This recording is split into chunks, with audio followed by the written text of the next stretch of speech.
Hi everybody, welcome back to our channel. In this video, I'll show you the procedure on how to use camera control button on your iPhone 16 Pro Max.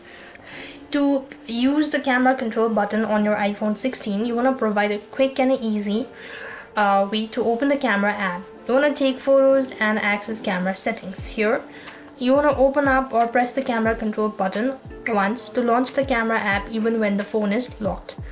Press the camera button again to capture a photo. You will press and hold the camera control button to start video recording and all that.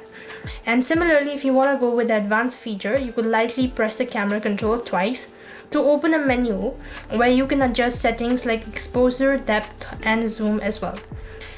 And similarly, you could swipe up and down on the camera control button within the settings menu to scroll through options and make adjustments as well.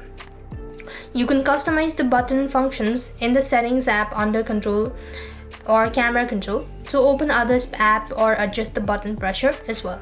So by following the on-screen prompt, you could go through and explore all of the features as well. That's how it's done. I hope the video was helpful. Make sure to like, share and subscribe. Thank you for watching. See you in the next video.